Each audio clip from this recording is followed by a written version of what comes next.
in our lives. If you can recognize it and you're like healthy to a certain degree, then you'll be like, oh, you'll push it away.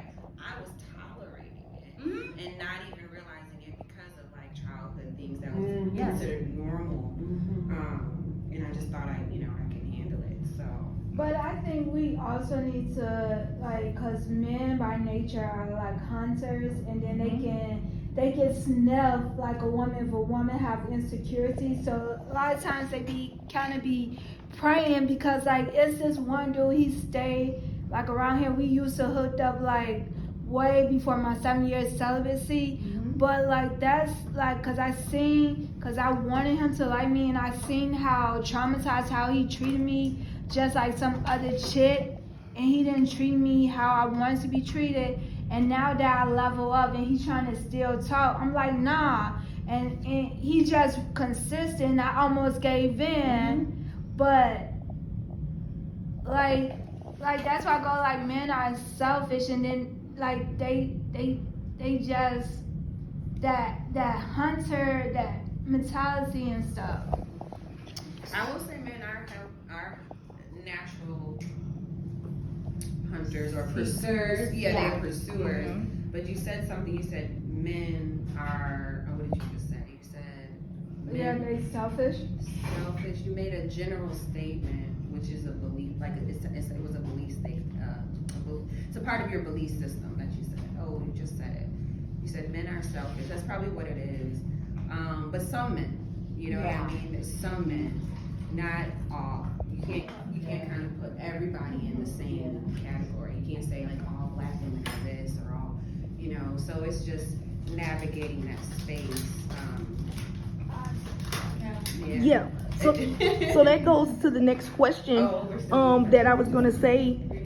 What are some red flags or warning signs that you could have maybe told your younger self now that you've gained like some of the insight that you have gained over the past few years with like educating yourself and things like that and self-advocacy? If you could like look back at it like from a hindsight perspective, if it was like a fast forward situation, is it anything that you could have told your younger self or someone else who's in a similar situation as far as warning signs or red flags with something that you may have experienced with an intimate partner? So, sorry, piggybacking off of what you just said about men kind of preying, right, on who their next victim is.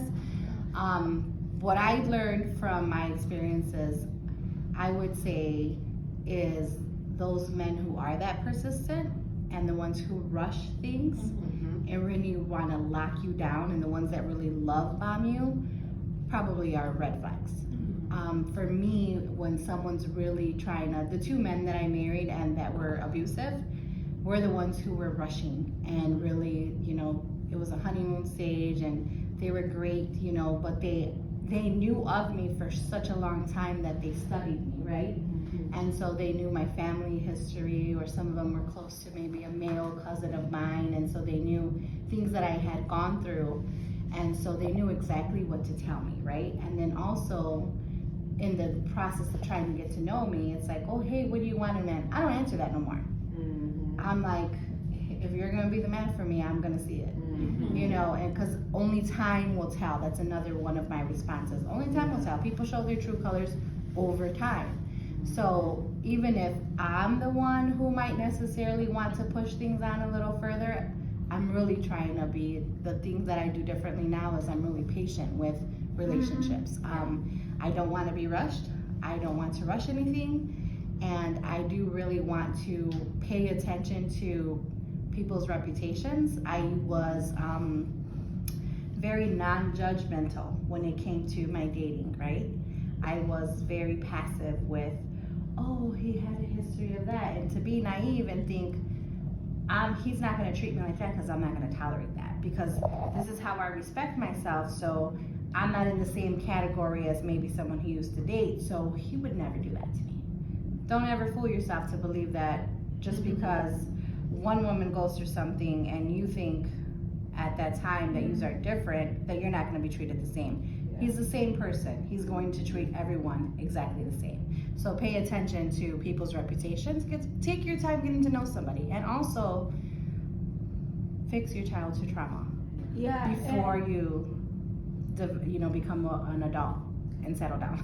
Yeah, I just want to add one thing, because I feel one thing as a woman sometimes, a lot of things like, oh, it's going to be different. We believe that we can change Right. someone because we see the good, and someone's like, no, he shows you the first time. Yeah. We can't be Captain Saber, Mhm. and like, yeah, that's. People don't change. Yeah. Yeah. I will definitely piggyback on that. So I would definitely say moving too quickly. So for my story, my ex-husband, he still is was a pastor, and he moved very quickly. We got engaged in 2 months, and we got married in 3. And I say this all the time, I trusted his position more than I trusted him as a person, because that time we didn't allow to really get to know each other. And I'm thinking, like you said, the love bombing, it was a lot of attention, a lot of time, him like asking a lot of questions, getting to know me, which seemed like, oh, he really cared, but he was learning my weaknesses and my vulnerabilities. Yes. And shortly after we got married, on top of that, we got married in private because of his religious system. He was divorced before, and they didn't believe in remarriage. So we were married for about a year in private. So I was in a secret marriage for almost a year to a pastor, but I thought somehow I was manipulated to think I was doing the right thing. And For him. And those are the other trick things. You're always doing, Yeah. But the thing was, I didn't take the time. And things move so fastly where even when I look back, like, yeah, that kind of felt off, I didn't even have